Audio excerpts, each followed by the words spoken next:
Assalamualaikum warahmatullahi wabarakatuh. Jumpa lagi dengan Ulfia Rahmi. Senang ya bisa bertemu lagi. Kali ini kita akan membahas landasan teoritis dari teknologi pendidikan. Teknologi pendidikan itu merupakan ilmu terapan.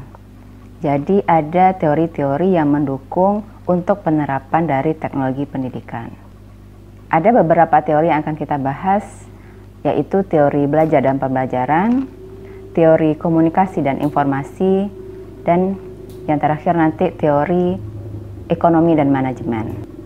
Teori-teori inilah yang melandasi atau mendasari bagaimana teknologi pendidikan dapat memecahkan masalah belajar.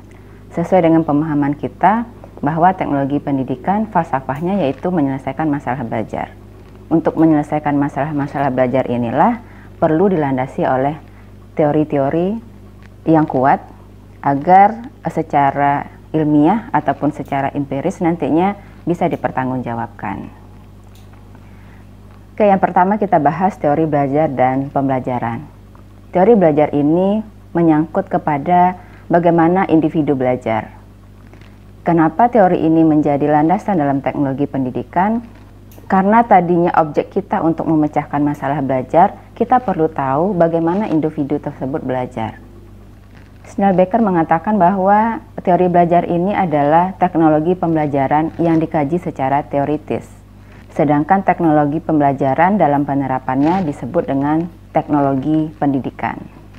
Teori belajar ini juga dibedakan atas beberapa jenis karena ada juga aliran-aliran yang mempengaruhi dari teori belajar tersebut. Yang pertama yaitu aliran behaviorisme. Ahli-ahli yang memiliki aliran ini seperti Thorndike, Pavlov, Skinner, dan beberapa ahli lainnya yang memaknai bahwa belajar itu adalah perubahan tingkah laku. Menurut aliran ini, seseorang dikatakan belajar ketika terjadi perubahan tingkah laku pada dirinya. Belajar menurut orang behaviorisme ini dapat diobservasi atau dapat dipantau secara kasat mata karena melihat perubahan yang terjadi pada perilaku yang ditunjukkan oleh individu. Beberapa ahli ini juga mengemukakan berbagai pemikiran yang berbeda-beda, seperti Thorndike mengemukakan 3 hukum belajar, yaitu hukum kesiapan, hukum latihan, dan dampak. Hukum belajar ini diterapkan dalam bagaimana kita memecahkan masalah belajar atau dalam menyelenggarakan pembelajaran itu sendiri.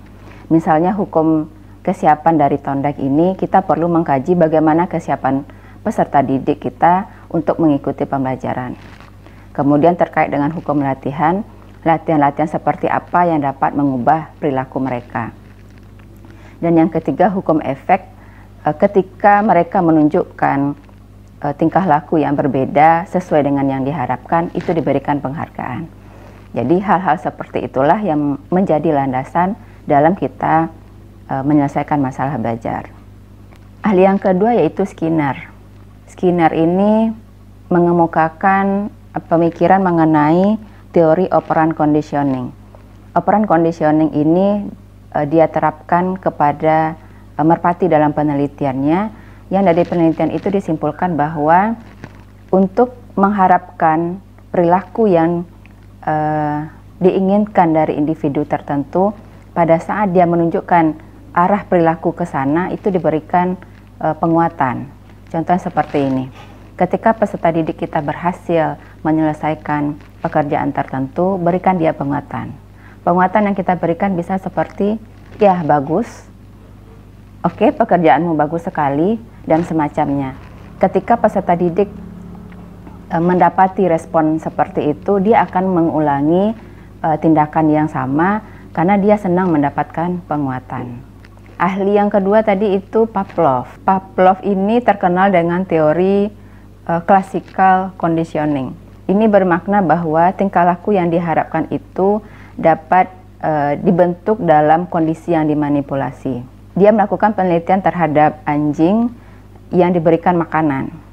Pada saat sebelum diberikan makanan itu dibunyikan lonceng. Jadi itu dilakukan berkali-kali sehingga pada saat lonceng berbunyi, anjingnya mengira akan ada makanan. Jadi pada suatu ketika lonceng dibunyikan dan makanan tidak diberikan, air liur dari si anjing tetap keluar. Itulah bentuk pengkondisian bagaimana perubahan tingkah laku dapat diberikan. Dan itu diadopsi ke dalam pelaksanaan pembelajaran. Itulah yang kemudian menjadi landasan-landasan untuk pelaksanaan pengkondisian atau memanipulasi kondisi untuk pembelajaran. Teori belajar yang kedua yang melandasi penerapan teknologi pendidikan adalah teori kognitif. Ada beberapa kelompok teori yang menjadi teori kognitif ini, yaitu teori Gestalt, teori Piaget, Ausubel, Brunner, teori medan kognitif.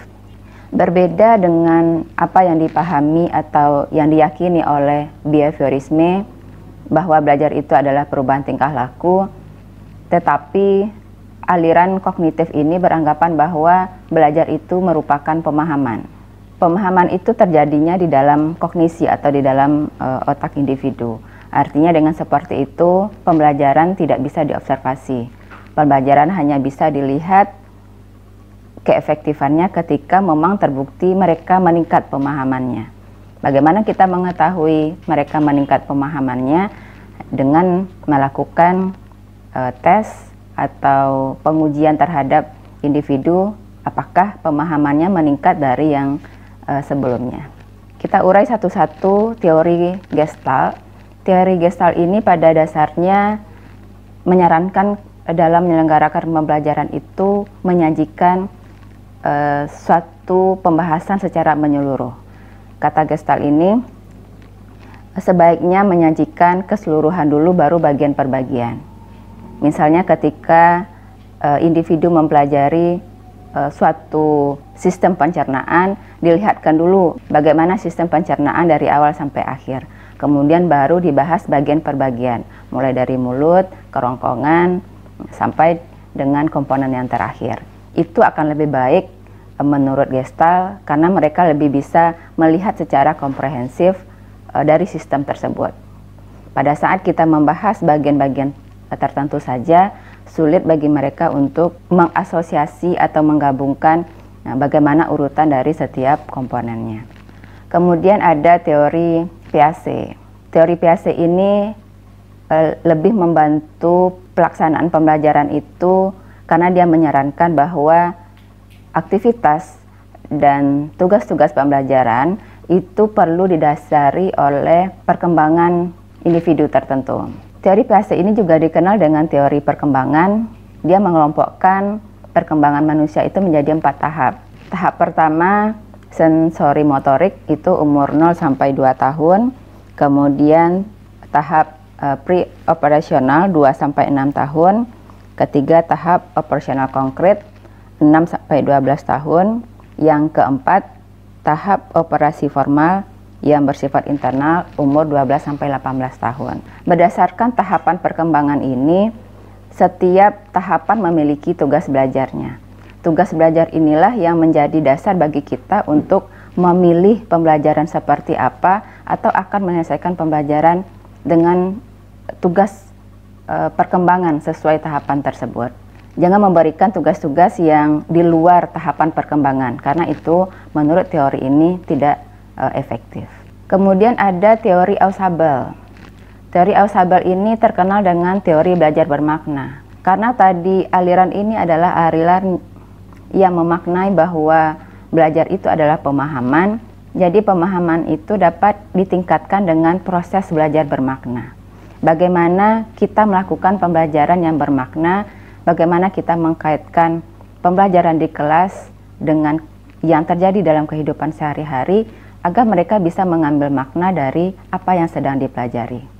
Ketika mereka mampu mengambil makna tersebut, mereka akan mudah untuk meningkatkan pemahamannya.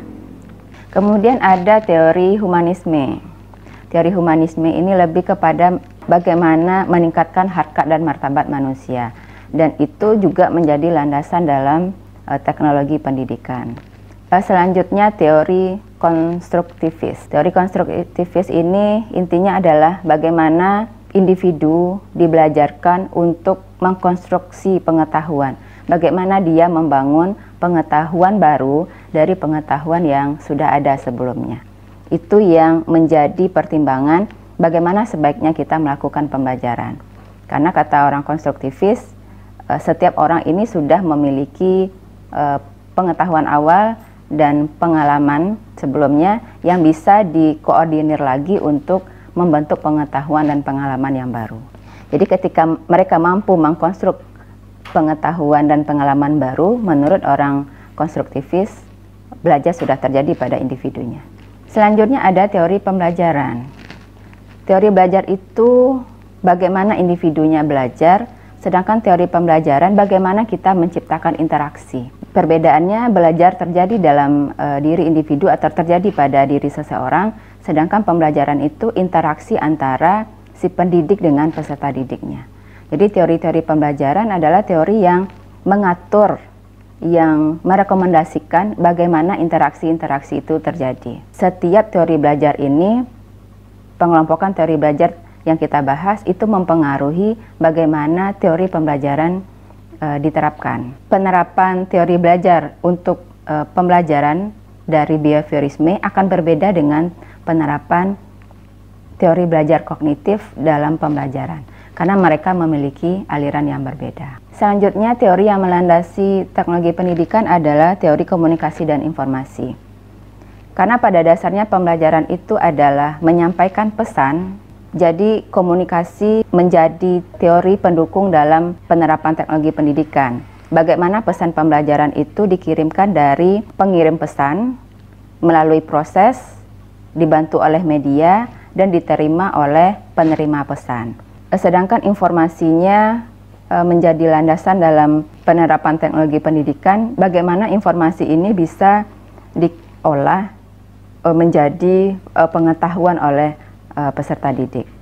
Teori informasi ini menjadi landasan juga karena sekarang itu pembelajarannya lebih kepada pembelajaran terprogram.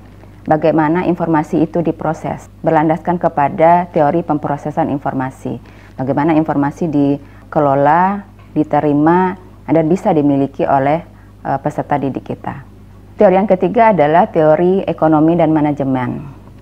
Teori ekonomi ini menjadi landasan dalam teknologi pendidikan agar pengembang teknologi pembelajaran dalam menyelesaikan masalah itu bisa menyelesaikan masalah secara efektif, efisien, dan produktif.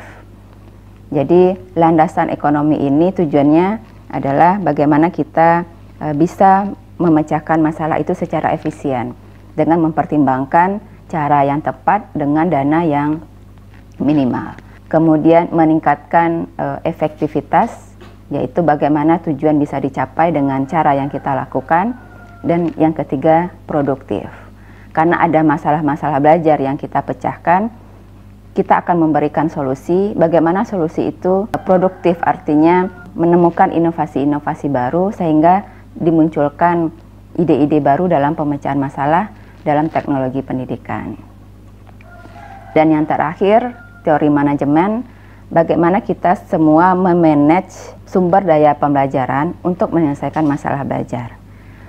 Yang kita manage itu bukan saja yang terkait dengan pendidik, peserta didik, dan materinya, tetapi kita berdayakan lingkungan belajar atau lingkungan sekolah untuk bisa mereka merubah tingkah laku, meningkatkan pemahaman, meningkatkan harkat dan martabatnya, dan yang terakhir bagaimana mereka mengkonstruk pengetahuan itu sendiri. Itulah landasan teoritis dari teknologi pendidikan. Dengan landasan ini, teknologi pendidikan dalam memecahkan masalah belajar dalam penerapannya di lingkungan sekolah dan masyarakat bisa kuat secara ilmiah dan empiris. Mudah-mudahan bermanfaat. Assalamualaikum warahmatullahi wabarakatuh.